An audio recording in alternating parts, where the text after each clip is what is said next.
ALD မိကြောင်းအတိုင်းပေါ့ထောင်စီပြီးတော့ဆင်းလာကြတာဖြစ်တယ်အဲ့တော့ဒီမိဆိုရဲ့အောက်အားမှာရောက်တဲ့အချိန်မှာအဲ့ဒါကရေတကူတစ်ခုမှရောက်တော့သူတို့ရဲ့ခေါင်းတွေပြက်ပြီးမှဒီပမာစစ်သားတွေရေနဲ့မျောလာကြတယ်အဲ့တော့အဲ့ဒါကိုအချိန်တွေကတွေးတဲ့အတွက်သူတို့ကိုပြန်ပြီးမှပူညီပြီးမှသူတို့ကိုဆယ်ထားပြီးတယ်အဲ့တော့အဲ့ဒီရေတကူကိုအဲ့ဒါကြောင့်မောင်ဆိုင်လို့ပြောတာဟုတ်ပါတယ်တဲ့တမိုင်းမှာအဲ့လိုတွေ့ရတယ်အဲ့တော့ဒီကျွန်တော်တို့အဲ့ဒီရဲ့အနောက်ကတော့ဒီနောက်ထပ်နှစ်AD 1600နဲ့ဒီ1980အဲ့ကြားမှာဒီကျွန်တော်တို့ဗမာပြည်ဘာကြီးတော်နဲ့မင်းလုံးမင်းအဲ့ဒီမင်းနှစ်ခုရဲ့အခြေအခါမှာလည်းဒီကျွန်တော်တို့ကချင်တွေနဲ့ဒီဗမာပြည်နဲ့စစ်ဖြစ်ခဲ့တယ်ဆိုတဲ့ဟာကိုတမိုင်းမှာသိရတယ်အဲ့တော့ဒီကျွန်တော်တို့စစ်ဖြစ်ပြီးမှဒီဘာကြီးတော်ဘီလက်ထက်မှာစစ်ဖြစ်တဲ့အချိန်မှာကျွန်တော်တို့အနေနဲ့သူတို့တက်လာတဲ့အတွက်ပြန်လည်ပြီးမှတိုက်ထုတ်တဲ့အချိန်မှာဒီကျွန်တော်တို့အခုမဲစာဆိုတဲ့နေရာကိုဒီကျွန်တော်တို့ကချင်ရဲ့တိုင်းပြည်နဲ့ဒီဗမာပြည်ရဲ့တိုင်းပြည်ကိုနေဆက်အနေနဲ့ထားတာဖြစ်တယ်တဲ့အဲ့တော့အဲ့ဒီလောကဒီဗမာပြည်တွေကိုတိုက်ခဲ့တဲ့လူတွေကဖုန်ကန်ဒူဝါတန်ဒေဒူဝါဂရဒူဝါတို့ဒီမျိုးနွယ်စုဒီတိုးခုကနေဒီမှာတို့ကိုတွန်းလာတိုက်ထုတ်ခဲ့တယ်ဆိုတော့တမိုင်းမှာကြည့်ရပါတယ်အဲ့တော့ဒီမီနိုမီခေတ်မှာလည်းတစ်ခေါက်ဒီကျွန်တော်တို့ကချင်ပြည်နယ်ဘက်ကိုဒီကျွန်တော်တို့ရှိနေတဲ့နေပြည်ဘက်ကိုပြန်ပြီးမှဗမာပြည်နေဒီချက်ထွင်လာတဲ့ဟာကိုပြန်ပြီးမှတွန်းလာခဲ့ကြတယ်ဆိုတဲ့ဟာကိုတမိုင်းမှာပြန်ပြီးမှကြည့်ရတယ်အဲ့ဒီတော့ကတိုက်ထုတ်ခဲ့တဲ့လူတွေကစုခါတူဝါကြောက်ဖတ်တို့ရဲ့တမီးဖြစ်တဲ့စုခါချန်တာဒီကနေစီဦးစီချုပ်လုပ်ပြီးမှဒီဗမာဘရင်တွေရဲ့နေချက်လာတဲ့လူတွေကိုတိုက်ထုတ်ခဲ့တာဖြစ်တယ်တဲ့ပြီးအဲ့ဒီအောက်နားမှာရောက်တော့တဲ့သူတို့ကဒီဗမာစစ်သားတွေတည်နေတာကိုဘယ်နှယောက်ဖြစ်တဲ့ဟာကိုရှင်းကြရဲတဲ့တင်းနေသုံးလေးစီမှာရှင်းကြတော့အဲ့နေရာကိုရှင်းကြတယ်ပေါ့ရှင်းကြည့်တာပေါ့အဲ့ဒါကြောင့်အခုကရှင်းကြဖြစ်လာတာအမှန်ကတော့ကချင်ကိုရှင်းကြလို့ပြင်ထားတာပေါ့အဲ့တော့ဒီကျွန်တော်တို့မင်းတို့မီးရဲ့နောက်ပိုင်းမှာကြတော့ဒီအင်္ဂလိပ်တွေဝင်လာပြီးဒီကျွန်တော်တို့ဗမာပြည်တွေကိုဖြုတ်ချခဲ့တယ်ပေါ့နော်ဖြုတ်ချခဲ့တယ်ပြီးရင်တို့ဗမာပြည်နဲ့နောက်ထပ်ဒီကျွန်တော်တို့ဒီရဲ့ဒေတာဘက်ကိုဒီချစ်ထွင်နေခြင်းမရှိကြဘူးလားဘူးတဲ့အဲ့တော့ဒီမင်းတို့မင်းခင်မှာအဲ့လိုတို့စစ်သားတွေအတုံးရှုံးတည်တဲ့ခါကျတော့တို့ဒီနဲ့ဒီငင်းချမ်းရေးဆွေးနွေးဖို့အတွက်ကမ်းလှမ်းတယ်အဲ့တော့ဒီငင်းချမ်းရေးဆွေးနွေးဖို့အတွက်ကမ်းလှမ်းတဲ့နေရာကဒီအခုတပိတ်ချင်းရဲ့နားမှာရှိတဲ့ပဒံကထောင်ပေါ်ဒီပဒံကြီးပေါ်မှာငင်းချမ်းရေးဆွေးနွေးပွဲပြုလုပ်ခဲ့ကြတာဖြစ်တယ်တဲ့အဲ့မှာပေါဝင်ခဲ့တဲ့လူကြီးမင်းတွေကဒူဝါစုခါကြောင့်ဖာနော်ဒူဝါတိုင်ဖာကုန်းခေါင်ဒူဝါလုတ်ဖီဆောင်အိုင်ဒူဝါဥမာဆောင်ရင်ဥဖုံလာဆန်မှုလည်းမအဲ့ဒါတို့ဟုတ်တယ်ပေါ့နော်အဲ့တော့ဒီ1889ခုနှစ်ရောက်မှာဒီအင်္ဂလိပ်တွေကဒီကျွန်တော်တို့ဒီကချင်ပြည်နယ်ရဲ့ဒေတာဘက်ကိုရောက်လာကြတာဖြစ်တယ်ဒါပေမဲ့ဒီဗမာပြည်လေးလည်းနဲ့ချတော့1885ဆိုတာကိုကျွန်တော်တို့တမိုင်းမှာတွေ့ရတယ်အဲ့တော့ဒီ1898ရောက်တဲ့အခါကျမှဒီအင်္ဂလိပ်ဘုရင်တွေကဒီကျွန်တော်တို့ရှိနေတဲ့နေပြည်တော်သူတို့အရင်အစထင်တာကဘယ်လိုဒီနေပြည်တစ်ခုလုံးကိုဗမာပြည်ရဲ့နေပြည်လို့ထင်တယ်တဲ့သူကဒါပေမဲ့ဒီကချင်ဒီနေတဲ့နေရာကိုရောက်လာတဲ့အခါကျတော့ပြန်ပြီးမှသူတို့တိုက်ခိုက်ခံရတယ်အင်္ဂလိပ်စစ်သားပေါင်းရောက်များစွာသူတို့မှာတက်ဆုံးရှုံးခဲ့ကြတယ်အဲ့ခါကျတော့သူတို့ကဒီဒေတာကဗမာပြည်နေနဲ့ဆိုင်ဘူးဆိုတဲ့ဟာကိုဒီကချင်ရဲ့နေပြည်ဖြစ်တယ်ဆိုတဲ့ဟာကိုအင်္ဂလိပ်က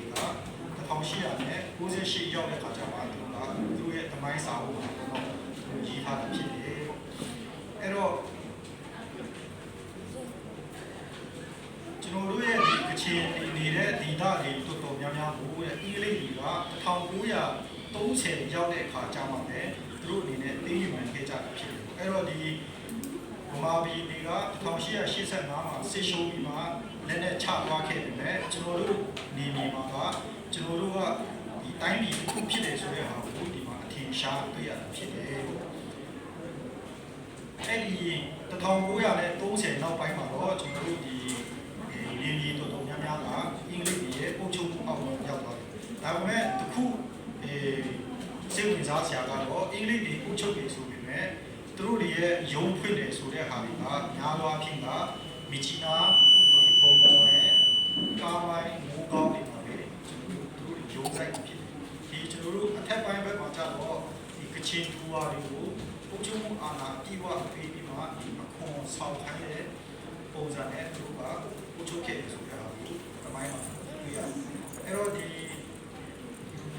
1930နောက်ပိုင်းမှာပထမဦးဆုံးကတော့ဒီကျွန်တော်တို့လူလာရေးပေးမှုအတွက်တွားရောက်ပြီးမှအင်္ဂလိပ်တွေကိုတောင်းဆိုခဲ့တဲ့ဂျီမီတွေရှိခဲ့တယ်ကျွန်တော်တို့ပြောရတယ်အဲ့တော့သူတို့အားလုံးပေါင်း55ယောက်ပေါ့ဒီကျွန်တော်တို့ဆရာကြီးမရလိုမီဆောင်းပြီးမှအင်္ဂလိပ်ကိုသူလူလာရေးပေးမှုအတွက်တွားရောက်တောင်းဆိုခဲ့ကြတယ်ဒါပေမဲ့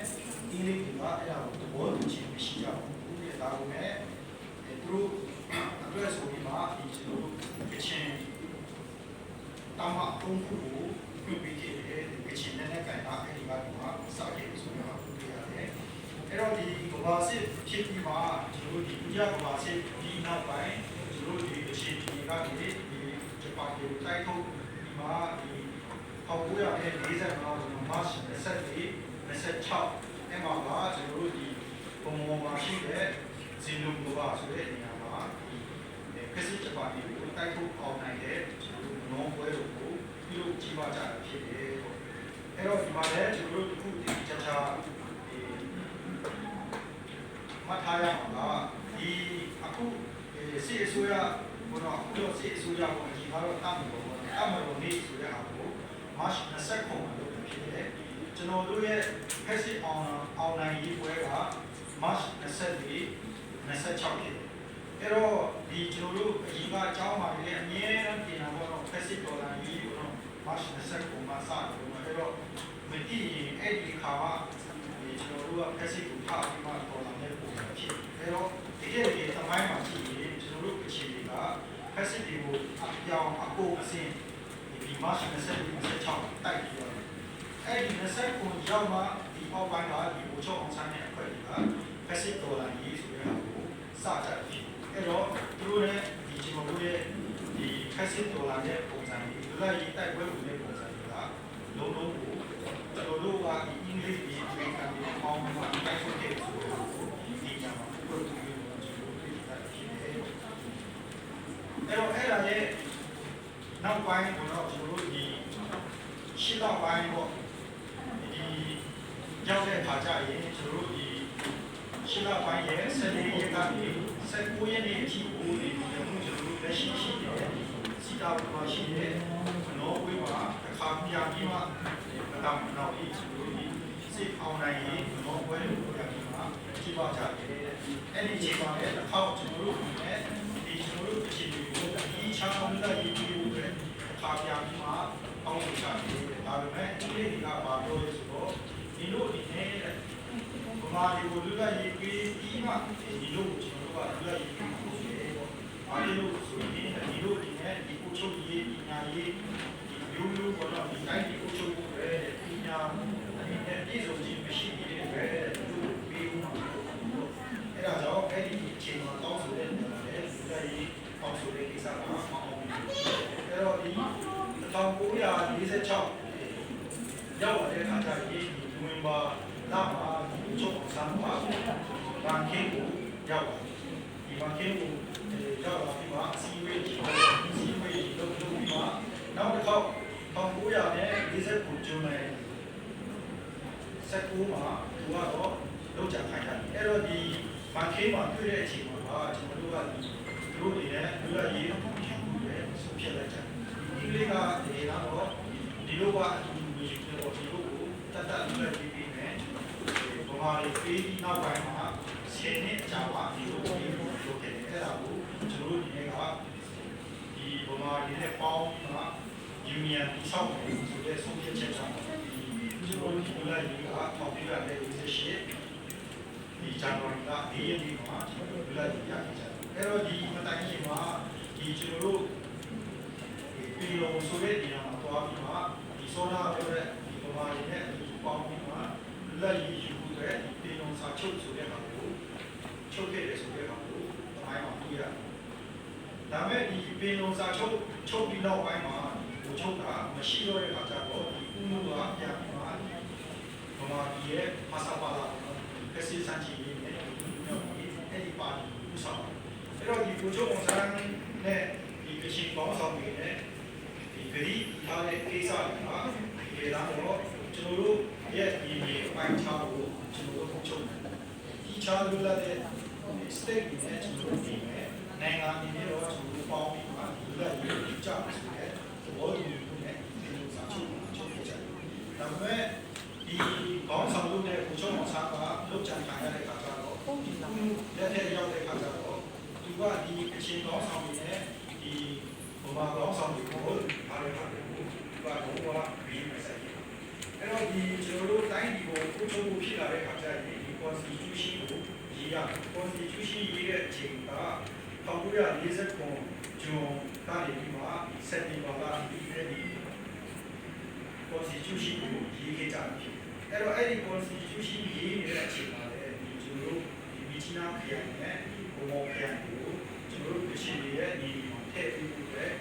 ဆွေးနွေးကြတဲ့အချိန်ဒီတမှာအခက်အခဲဖြစ်ခဲ့အဲ့တော့သူတို့နေတဲ့ဒီနေမျိုးကိုသူတို့ကအရင်ဘဝပြည်ကြီးကဘဝပြည်ရဲ့မြို့လိုခိုင်ဆိုပြီးမှသူကအချီရဲ့ဒီသူကအထက်ကြီးအဲ့ခါကျတော့အခြေအနေဆွေးနွေးပြီးနောက်မှာအဲ့ဒီမချီနာခရိုင်နဲ့ဘုံမောခရိုင်ကိုမချီပြည်နယ်မှာထည့်ပြီးမှကျွန်တော်တို့ကဘဝပြည်ကနေဖွင့်ထုတ်ဆိုတဲ့ဟာကိုပေါ်ပြီးရှိမှပြီးကြတယ်အဲ့ဒါကိုတမိုင်းအောင်ပြရတယ်အဲ့တော့ဒီ1948ဇန်နဝါရီ4ရက်နေ့မှာကျတော့ကျွန်တော်တို့ဒီမာပြည်လူလိုက်ရတယ်ပြီးရင်1948ဇန်နဝါရီ10ရက်ကတော့ဒီအခြေခံမှာကျွန်တော်တို့မနေ့8နာရီပေါ့မနေ့8နာရီကျွန်တော်တို့ဒီနားမှာရှိတဲ့စီလာဘူနော်ပြေးမှာကျွန်တော်ဒီအဲ့တော့ပထမဦးဆုံးဖြစ်တဲ့မာပြည်ရဲ့တမန်တော်ဖြစ်တဲ့ဆက်ရှိခိုင်ကိုယ်တိုင်ပါပြီးမှ constitution စာအုပ်ကိုကျွန်တော်တို့ရှင်းအောင်ဆောင်smart ကိုလည်းအဲ့မှာပြင်ပြီးမှအချင်းကြီးနေဆိုတဲ့ဟာကိုဒီတတ်မှတ်ခဲ့ကြတယ်ဖြစ်တယ်ပေါ့အဲ့တော့ဒီကျွန်တော်တို့အနေနဲ့ဒီအချင်းကြီးနေဖြစ်ပေါ်လာဖို့တမိုင်းအချင်းကတော့တော့တယ်ဒါပေမဲ့ဒီနေ့ဒီအချိန်မှာကျွန်တော်တို့ဒီအချင်းမျိုးတွေကနေနေရှိတယ်ဒါပေမဲ့အချုပ်စီမံပေးကျွန်တော်တို့လည်းမရှိဘူးဒီပေါင်းများစွာကြားခဲ့တယ်အဲ့တော့ဒီကျွန်တော်တို့မျိုးဆက်တွေနဲ့ဒီကျွန်တော်တို့ရဲ့အချင်းကြီးကိုကျွန်တော်တို့ကိုယ်တိုင်စီမံအုပ်ချုပ်နေတဲ့ခွင့်အာဏာရအောင်ကျွန်တော်တို့ဒီနေ့လုပ်ဆောင်ဖို့ကကျွန်တော်တို့ရောက်စီတိုင်းမှာတာဝန်ရှိတာဖြစ်တယ်ဆိုတဲ့အခါကိုကြားနေတယ်။တော့လည်းဒီအချင်းကြီး